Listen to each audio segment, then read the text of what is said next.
I'm Mary Ellen O'Connell. I'm the Robert and Marion Short Professor of International Law at the University of Notre Dame, where I also have an association with the Kroc Institute for International Peace Studies.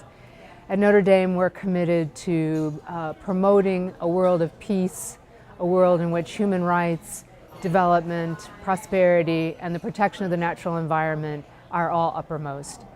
I've felt, from my early childhood on, that the best way that I could contribute to all of those goals was through international law. So I've worked all of my career toward promoting the international rule of law, toward especially that core rule, in my view, the most important of all rules, the prohibition on the use of force in the United Nations Charter.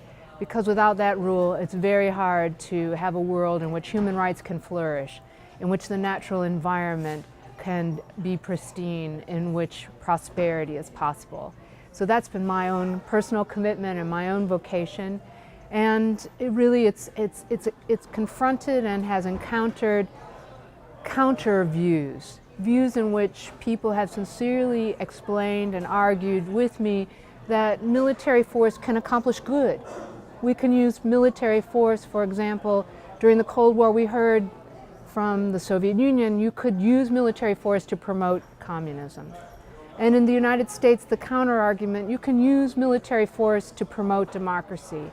And then at the end of the Cold War, you could use military force for great good for human rights. Through all those trends, I tried to stay true to this insight that actually peace is the principle we need to promote to achieve all those goods. And one of the people who also stayed steady and was a real rock through all the different trends over time has been Ben Ferencz. He has spoken with a clear voice since his own experience in the Second World War that we should be about promoting peace and ending this most destructive form of human conduct, military force.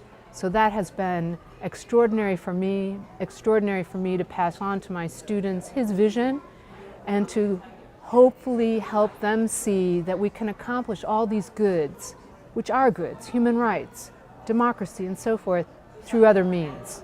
And I've challenged myself to present to them what those other means are. And more recently, I've thought they really need a deeper reason, a reason that speaks to their souls, a reason that helps them feel positive and not just the negative restrictions on the use of force. And that increasingly seems to me to be through aesthetic theory. That's what inspires us. And actually we can be part of that if we're also part of the law that ends the antithesis of beauty, violent conflict. That's why I'm involved in international law against the use of force. I think that's why Ben Ferencz is involved as well.